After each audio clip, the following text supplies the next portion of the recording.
ഏറ്റവും കൂടുതൽ ഇന്ന് സദസ്സ് ചെന്നാൽ ദ്വാരക്കാനുള്ള ഒരു ലിസ്റ്റാണ് കടം. അല്ലെങ്കിൽ പൊര വിൽക്കാൻ. ഞാൻ ദ്വാരക്കല്ല, പൊര വിൽക്കാൻ.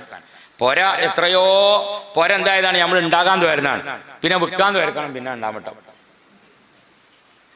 അതിന് ഡബിൾ വിഷയണം. അപ്പൊ എന്തതിന്റെ കാരണം എന്ന് വെച്ചാൽ ലോൺ എടുത്തിട്ടാണ് 80% ആളുകളും പുറമുള്ളത്. 80% ലോണാണ്. ഇവിടെ ഇപ്പൊ ഞാൻ ലോൺ ഇല്ലാത്തോല് ഒന്ന് കൈ പൊക്കാൻ പറഞ്ഞാൽ എങ്ങനെ ഉണ്ടാവും? പൊക്കണ്ട, വാട്സപ്പിൽ പൊക്കണവര് പൊക്കാണ് അല്ലെ. ഇവിടെ ലോൺ ഇല്ലാത്ത ആളുകൾ ഇന്ന് മൊബൈൽ അടവ് അല്ലെ, ബെഡ് അടവ്, കട്ടിലടവ്, എല്ലാ സാധനവും. ഇപ്പൊ അടുത്ത് ഞാൻ ഒരു പരി ചെന്നപ്പോ ക്ലോസറ്റ് വെച്ചില്ല ഓൻ്റെ റൂം, അത് അടവിന് കിട്ടിയില്ല, അത് ബജാജ് മൊത്തം അടവാണ്.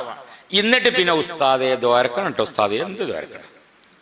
അപ്പൊ ഒരാള് ഇന്നാള് വലിയൊരു പര ഉണ്ടാക്കിയൊരു മാപ്പ, ഒരു മകൻ 1 കോടി റുപ്യന്റെ പര, നല്ല അടിപൊളി പോലെ LED ബൾബൊക്കെ വെച്ച് നല്ല സൂപ്പർ പൊരയാണ്. ഈ പൊരയില് സാധാരണഗതിയിൽ പിന്നെ വാപ്പാരുമാരൊക്കെ വരുമ്പോൾ കുറ്റൂസ കഴിഞ്ഞാൽ കുടിയിരിക്കൽ കഴിഞ്ഞാൽ അന്നത്തെ ദിവസം എന്ത് ചെയ്യും? ഓല അവിടെ നിൽക്കൂല, അതിന്റെ ഒരു മാമൂല. പക്ഷെ ഈ കാക്ക എന്തായില്ല, അയില് കുത്തിരിക്കാതെ മൂപ്പര് പോകും. ഞാൻ പോവാൻ മേനെ, നമ്മൾ ആ മണ്ണുകൊണ്ട് ഉരുള കുത്തിയതിക്ക് ഞാൻ പോവാന്നൊക്കെ പറഞ്ഞ് ഞാനും ഉമ്മി അങ്ങോട്ട് പോകാം, ഇത് വെറുപ്പൊന്നും കരുതണം, ഞമ്മക്ക് അവിടെ കിടന്നെങ്കിൽ ഉറക്കം വരുള്ളൂ എന്നൊക്കെ പറഞ്ഞ് പോയി. അങ്ങനെ മൂപ്പർക്കത് കുട്ടിക്ക് ഭയങ്കര സങ്കടമായി. പള്ളിക്കത്തെ മൂലയരിട്ട് നല്ല ബന്ധമുള്ള ആളാണ്.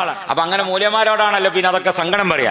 പള്ളിക്കത്തെ ഉസ്താദിനോടൊന്ന് പറഞ്ഞപ്പോ ഉസ്താദിന് സങ്കടമായി. ഇന്നെങ്കിലും ഇരിക്കാഞ്ഞ് എന്താ ആചാര അയാള്, ലക്ഷണം കെട്ട ആചാര അയാള് എന്നൊക്കെ പറഞ്ഞു. പള്ളിയിലെ ഉസ്താദ് മൂലയരോട് അല്ല ഈ ചെക്കനോട് പിന്നെ ഈ ആചാര്യോട് ചോദിച്ചപ്പോൾ പറഞ്ഞു, എന്താ ഉസ്താദ് നിങ്ങൾ ഈ പറയണത്? ഞാൻ ഇപ്പൊ രാത്രി 2 റക്അത്ത് തഹജ്ജുദ് നിസ്കരിക്കലുണ്ട്, അത് ബാങ്കിന്റെ മുകളിൽ നിന്ന് നിസ്കരിച്ചണം എന്നപ്പോ നിങ്ങൾ പറയണേ.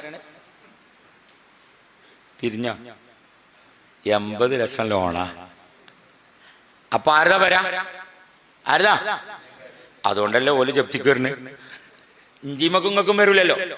അതുകൊണ്ട് ബാങ്കിന്റെ മുകളിൽ 2 റക്അത്ത് നിസ്കരിക്കണം എന്നാ പറയണത്. സുബ്ഹാനല്ലാഹ്, മൂലര് പിന്നെ എന്താ പറയാ? അപ്പൊ അതുകൊണ്ട് ഇതാണ് മിക്ക ആളുകളുടെയും അവസ്ഥ.